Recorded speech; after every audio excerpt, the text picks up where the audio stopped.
I decided right then and there that I'm not going to sign on for a new contract, and I'm going to do something that I've been wanting to do for a long time.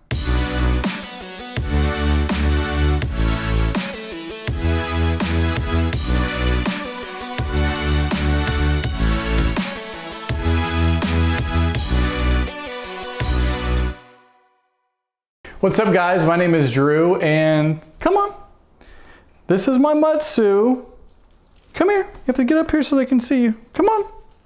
She's going to be in the background of the shot, so I figured I should probably introduce her. She is the sweetest. Okay, go lay down. Go lay down.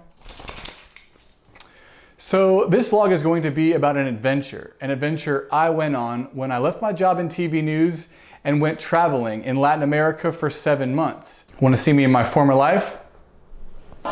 Supreme Court of trouble against public safety under natural suicide. I'm Drew Petcher mode. Excuse me, Judge. What do you got to say to the family? I think it's fair that you only got probation. A little boy was killed in this incident. I think you could at least say something. Fight against opioid abuse. All 4 of you voted for the American Health Care Act. We just were able to get into the neighborhood ground zero for where this happened.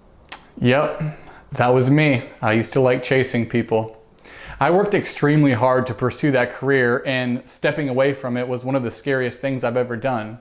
But the trip turned out to be amazing. I sailed from Panama to Colombia. I explored the huge desert in the north of South America. One time I stayed on a banana farm by myself in a tiny town in the middle of the mountains and got attacked by a pack of mean dogs, but I was able to escape relatively unharmed. I trekked across the Ecuadorian Amazon and scored an amazing free tour of the Galapagos Islands. I also made a film about an American surfer who lost his leg in a crocodile attack in Costa Rica and returned to the same beach 1 year later to surf again, this time on a prosthetic leg.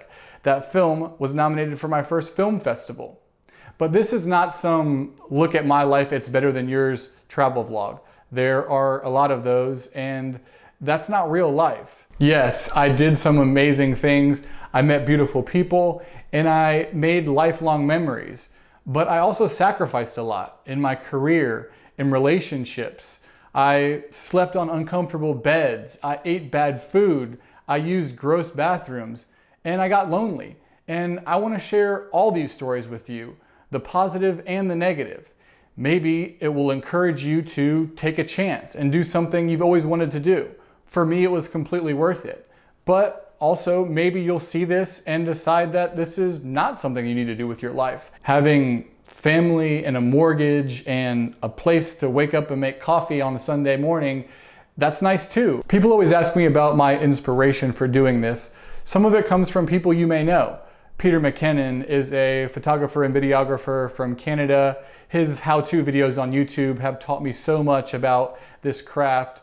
And then there are people like Sam Colder. He, if you don't know who he is, makes incredible travel videos all over the world, and he's just pretty badass. And then there are people like Johnny Harris, who works for Vox. His stories are so interesting and original, and I'm just a huge fan of his work. There's also my family. My grandfather was an amazing world traveler. When I was growing up, he had one of those maps in his room that had the pins for all the places that he had traveled to, and he would tell me really cool stories about going to places like Australia and Africa. My parents are super cool travelers, and actually, after they got married, before I came into the picture, they lived together in Spain. Yep, they were hippies. And then there's my sister. She is the most badass traveler out of all of us. She lived in Chile, she lived in Jordan, she lived in Thailand. She spent more than a year backpacking all through India and China, so she was definitely an inspiration for me. But I never really got to do anything like that. After I graduated college, I went straight to working. I was in TV news, so I started in Orlando, Florida. Then I went to Little Rock, Arkansas. Eventually I ended up in Washington, D.C., where I was covering Congress. But I just wasn't all that inspired by the work that I was doing. The daily news business is all about getting stories out and making deadline. And I wanted to have more time to develop stories and really dig into characters. I had been in DC for 2 years, and my boss at the time, who's a great guy, wanted me to sign on for another 2 years. And I just didn't know if I wanted to do that And there was one morning when I was walking to work. It was the middle of the winter, and I was going under a bridge, and the wind and snow were just kind of whipping under the bridge, blowing snow into my hoodie. And I just remember it being so cold. And I decided right then and there that I'm not going to sign on for a new contract, and I'm going to do something that I've been wanting to do for a long time. The first thing I did was I started to practice Spanish. I figured if I was going to be traveling in Latin America for all these months, that I needed to have a grasp of the language so I could communicate with local people. I did a program called Pimsleur. It's a speak and repeat program. There are no books, there's no vocabulary practice or grammar. Basically, you just listen to these conversations and see how the language is spoken in everyday life. I would do it during my 20-minute walk to and from work every day, and I thought it was a great way to introduce myself to the language. Also, Duolingo has a Spanish podcast that is so interesting. They tell stories from all over the world, and it's a great way to develop your listening skills. It's in half English, half Spanish, and I highly recommend that. It's super interesting and valuable. But I soon realized that that wasn't going to be enough, so I decided that I would start my travels by attending a Spanish language institute. I did some research and found a really cool one online in Nosara, Costa Rica. It's on the Northwest Pacific coast. Not only can you go to school all morning and study all afternoon in these group settings, but you can also live with a local family, and that way you really get that immersive experience that I felt was going to really give me a leg up as I went about my travels. The next thing was I needed to save some money. At the time, I was living in a $2,000 a month studio apartment near Capitol Hill in DC, and obviously that wasn't sustainable if I wanted to save money. So I ended up moving in with some friends that had a basement that they rented me in their apartment, and that ended up working out perfectly.